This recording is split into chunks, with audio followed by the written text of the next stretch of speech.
Welcome to the Leo. Jaganmohan Reddy అండ చూసుకుని నాడు చెలరేగిపోయిన అధికారులైతే నేడు మూల్యం చెల్లించుకుంటున్నారు. ఇటీవల జత్వానీ కేసు ఏదైతే ముంబై నటి కేసు ఉందో ముగ్గురు ఐపీఎస్ అధికారులను సస్పెండ్ చేస్తూ ప్రభుత్వం నిర్ణయం తీసుకుంది. ఈ విషయాన్ని కాసేపు పక్కన పెడితే గతంలో రఘురామకృష్ణరాజు వైసీపీ ఎంపీగా ఉన్న సమయంలో ఆయన్ని తీవ్రంగా టార్చర్ చేశారు, థర్డ్ డిగ్రీ కూడా ప్రయోగించారు. బహుశా దేశ చరిత్రలోనే ఒక ఎంపీ మీద థర్డ్ డిగ్రీ ప్రయోగించడం బహుశా ఆంధ్రప్రదేశ్లోనే జరుగుతుంది. నాడు సిఐడి చీఫ్ సునీల్తో పాటు కొంతమంది ఇతర అధికారులు రఘురామకృష్ణరాజును వేధించిన మాట వాస్తవం. అప్పుడు జరిగిన కథ అంతా మనందరికీ తెలిసింది. అయితే తాజాగా రఘురామకృష్ణరాజు ఈ కూటమి ప్రభుత్వం వచ్చిన తర్వాత తాను కూడా తాజాగా ఇప్పుడు టీడీపీ నుంచి ఎమ్మెల్యేగా ఉన్నాడు. వచ్చిన తరువాత ఒక ఫిర్యాదు అయితే చేయడం జరిగింది. ఏమని? సిఐడి చీఫ్ సునీల్తో పాటు మరికొంతమంది అధికారులు గతంలో తన మీద హత్యాయత్నం చేశారు. మరి కస్టడీలోకి తీసుకుని కొట్టడం అంటే హత్యాయత్నంతో సమానం. హత్యాయత్నం చేశారు కాబట్టి వీరి మీద కేసులు నమోదు చేయాలని ఒక కంప్లైంట్ ఇస్తే దాన్ని విచారణ చేయడం ప్రారంభించినటువంటి పోలీసులు ఈ కంప్లైంట్లో ప్రధానంగా సిఐడి చీఫ్ సునీల్తో పాటు ఇంకొక వ్యక్తి ప్రధాన పాత్ర పోషించాడు. నాడు ఏఎస్పీగా ఉండి రిటైర్ అయినటువంటి విజయపాల్. చాలామంది అనుకుంటారు మనం రిటైర్ అయిపోతే ఇక మన జోలికి రారులే, ఇక మనల్ని ఏం చేస్తారులే అని చాలామంది అనుకుంటారు. ఇక్కడ విజయపాల్ రిటైర్ అయినప్పటికీ కూడా శిక్ష అనుభవించక తప్పని పరిస్థితి. తాజాగా విజయపాల్ పేరు కూడా నమోదు చేస్తే విజయపాల్ ఏం చేశాడంటే కోర్టుకి వెళ్ళాడు. ఏమని? రఘురామకృష్ణరాజుని టార్చర్ చేశానని చెప్పి నా మీద కంప్లైంట్ ఇచ్చారు, నాకు దీని మీద ముందస్తు బెయిల్ ఇవ్వాలని చెప్పి హైకోర్టుకు వెళితే హైకోర్టు కొన్ని సంచలన వ్యాఖ్యలు చేసింది. రఘురామకృష్ణరాజుని చంపడానికి ప్రయత్నించినటువంటి అధికారులకు మేము బెయిల్ ఎలా ఇస్తామో, ఇది హత్యాయత్నం కేసు, మీకు పవర్స్ ఇచ్చింది మీరు ఇష్టం వచ్చినట్టు వ్యవహరించడం కాదు, తీవ్రమైనటువంటి నేరారోపణలు మీరు ఎదుర్కొంటున్నారు కాబట్టి మిమ్మల్ని అదుపులోకి తీసుకుని విచారించాలి అని చెప్పి హైకోర్టు చెప్పడంతో పోలీసులందరూ కూడా ఒకసారి విస్మయం వ్యక్తం చేసిన పరిస్థితి.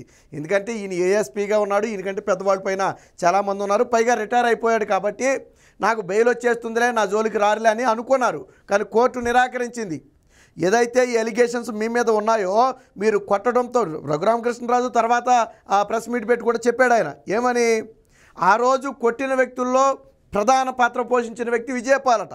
కొట్టడం, దాన్ని వాట్సాప్ కాల్ ద్వారా వీడియో కాల్ ద్వారా తాడేపల్లి ప్యాలెస్కి చూపించడం, వీటన్నిటిలో క్రియాశీలకంగా వ్యవహరించినటువంటి అధికారి ఈ విజయపాలు. పైగా ఈయనతో పాటు వచ్చినటువంటి అప్పటికే ఎంపీగా ఉన్నాడు కాబట్టి ఆయనకి సెక్యూరిటీ ఉంటుంది. ఆ సెక్యూరిటీ అందరినీ కూడా బయటికి పంపేయటం, వాళ్ళందరినీ కూడా దరిదాపుల్లోకి రానివ్వకపోవటం. అప్పుడే అనుమానం వచ్చిందంట, వీళ్ళేంటి ఇలా చేస్తున్నారు, ఇంత ఇదిగా చేస్తున్నారు, మొత్తానికి ఏదో కుట్ర పన్నారని రఘురామకృష్ణరాజుకి అప్పుడే అనుమానం వచ్చింది. ఆ తర్వాత కూడా ఆయన ఆర్మీ ఆసుపత్రికి వెళ్ళి కోర్టులో ఆర్మీ ఆసుపత్రి నుంచి తీసుకున్నాడు ఆయన, మనందరికీ తెలుసు. సో ఆర్మీ ఆసుపత్రిలో గాయాలు ఉన్నమాట వాస్తవం అని తేలిన తర్వాత ఆయనకి బెయిల్ వచ్చింది.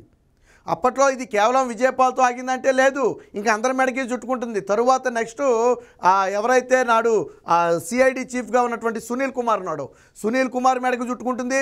నాడు తప్పుడు రిపోర్ట్ ఇచ్చినటువంటి గుంటూరు జీజీహెచ్ ఆసుపత్రి సూపరింటెండెంట్గా ఉండి తప్పుడు రిపోర్ట్ ఇచ్చినటువంటి ప్రభావతి పేరు కూడా ఈ కేసులో రఘురామకృష్ణరాజు ఆల్రెడీ ఇప్పటికే నమోదు చేయడం జరిగింది. సో దీనికి సంబంధించి నిన్న కోర్టు కొన్ని ఘాటైన వ్యాఖ్యలు చేసింది. ఒకసారి ఏం చేసిందో చూద్దాం.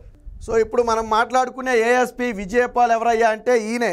సో నాడు అడిషనల్ ఎస్పీగా ఉండి సిఐడి విభాగంలో పనిచేస్తున్నట్టున్నాడు ఆయన. సునీల్ కుమార్ చెప్పినట్టుగా తూచా తప్పకుండా అరే మనం ఒక హోదాలో ఉన్న అధికారులమేమో, మనకేమో రేపొద్దున పదవుల్లో ఉన్నవాళ్ళు రేపొద్దున పవర్స్ మారితే మనకి ఇబ్బంది అవుద్దేమో, మన నిబంధనలకు విరుద్ధంగా వెళ్ళకూడదనే కనీస ఇంగిత జ్ఞానం లేకుండా అత్యంత క్రూరంగా దారుణంగా వ్యవహరించినటువంటి వ్యక్తి ఏఎస్పీ విజయపాల్. దీనికి సంబంధించి కోర్టు వ్యాఖ్యలను ఒకసారి చూద్దాం.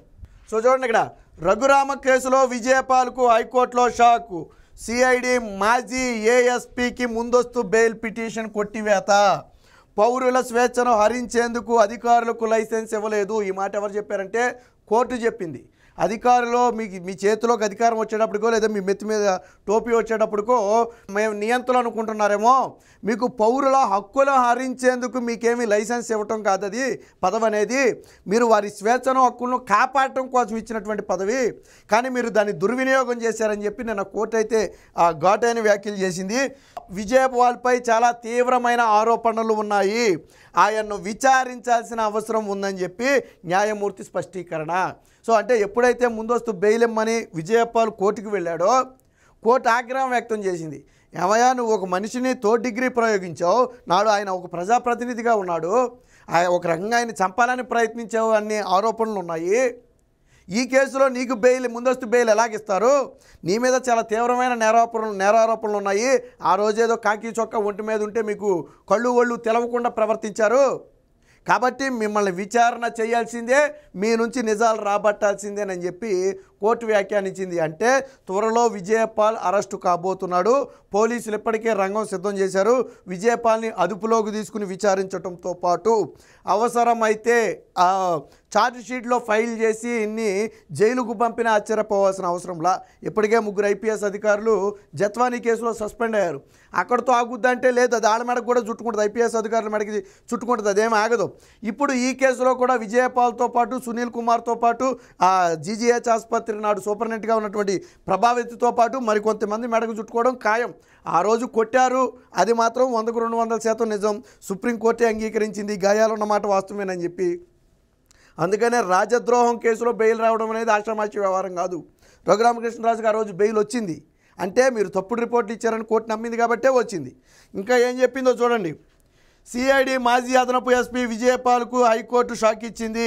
CID కస్టడీలో తన చిత్రహింసలకు గురి చేశారని TDP ఎమ్మెల్యే రఘురామకృష్ణరాజు ఇచ్చిన ఫిర్యాదు ఆధారంగా పోలీసులు నమోదు చేసిన హత్యాయత్నం కేసులో ముందస్తు బెయిల్ మంజూరు చేసేందుకు నిరాకరించింది.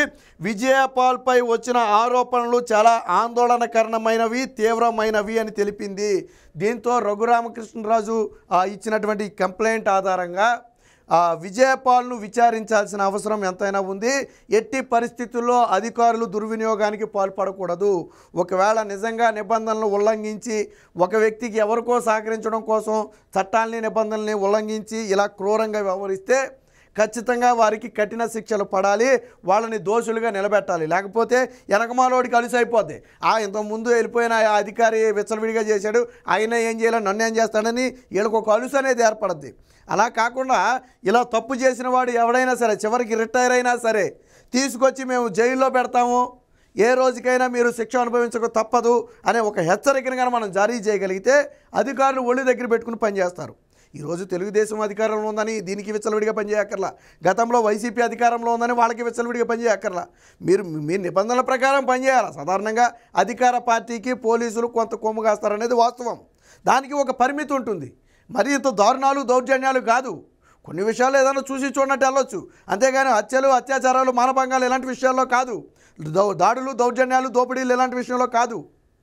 ఈరోజు విజయపాల్ ఆ రోజు చేసినటువంటి వ్యవహారం చిన్నది కాదు.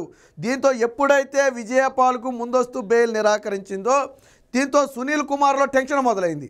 ఎందుకని ఇదే సూక్తులు ఎవరికి వర్తిస్తాయి? సునీల్ కుమార్కి వర్తిస్తాయి. విజయపాల్ అనే వ్యక్తి సెకండ్ వ్యక్తి, ఆల్రెడీ మొదటి వ్యక్తి ఎవరు? సునీల్ కుమార్ కదా, CID చీఫ్గా ఉండి ప్రస్తుతానికి ఆయన హోల్డ్లో ఉన్నాడు, ఏమీ ఆయనకి ఇవ్వలేదు. 16 మంది IPSను హోల్డ్లో పెట్టారు, అందులో ఆయన కూడా ఒకడు.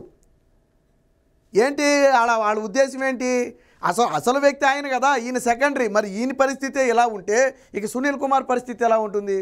నిన్న రఘురామకృష్ణరాజు కూడా అదే చెప్పాడు, నేను సునీల్ కుమార్ని వదిలిపెట్టను, ప్రభావతిని వదిలిపెట్టను, విజయపాల్ని వదిలిపెట్టను. దీంతోపాటు ఇంకా కొంతమంది కింద అధికారులు, CISI స్థాయి అధికారులు కొంతమంది ఉన్నారు, DSP స్థాయి అధికారులు కూడా కొంతమంది ఉన్నారు. వాళ్ళందరి పేర్లు నా దగ్గర ఉన్నాయి, నేను అన్ని కంప్లైంట్లో ఇచ్చాను, ఏ ఒక్కరిని కూడా నేను వదిలిపెట్టను అని చెప్పి నిన్న రఘురామకృష్ణరాజు చాలా స్పష్టంగా చెప్పడం జరిగింది. ఏది ఏమైనా మొత్తంగా రఘురామకృష్ణరాజు దెబ్బతో ఇటు పోలీసు శాఖలోనే కాదు అటు వైసీపీలో కూడా తీవ్ర కలకలం మొదలైంది. ఎందుకంటే ఈరోజు విజయపాల్ ఎదుర్కొంటున్నటువంటి ఆరోపణలు ఎవరి వల్ల ఎదుర్కొన్నాడు? జగన్మోహన్ రెడ్డి అండ్ కో చేయమన్నటువంటి అరాచకాల వల్ల ఈరోజు వీళ్ళు దోషులుగా నిలబడ్డారు. జగన్మోహన్ రెడ్డి బాగానే ఉన్నాడు, పక్క రాష్ట్రం పారిపోయి పడుకున్నాడు. కానీ ఇక్కడ ఈ అధికారులు ఏమైపోయారు? బలిపశువులు అయిపోయారు. జగన్మోహన్ రెడ్డి హయాంలో అధికారులు బలిపశువులు కావడం కామన్. వాళ్ళ తండ్రి హయాంలో శ్రీలక్ష్మి, మొన్నేమో IPS అధికారులను మనం చూసాం. దాంతోపాటు వెంకటరెడ్డి కానివ్వండి, వాసుదేవరెడ్డి కానివ్వండి, వీళ్ళంతా బలిపశువులుగా మారారు. ఇప్పుడు తాజాగా ASP బలిపశువుగా మారబోతున్నాడు. కాబట్టి జగన్మోహన్ రెడ్డి అనే వ్యక్తి అధికారులను తాను అధికారంలో ఉన్నప్పుడు ఇలా విచ్చలవిడిగా వాడుకుని తర్వాత వారిని బలిపశువులుగా చేస్తున్నాడు. ఏదేమైనా మొత్తంగా రఘురామకృష్ణరాజు వ్యవహారం అనేది ఇప్పుడు వైసీపీలో కానివ్వండి, పోలీస్ వర్గాల్లో కానివ్వండి తీవ్ర చర్చనీయాంశంగా మారింది.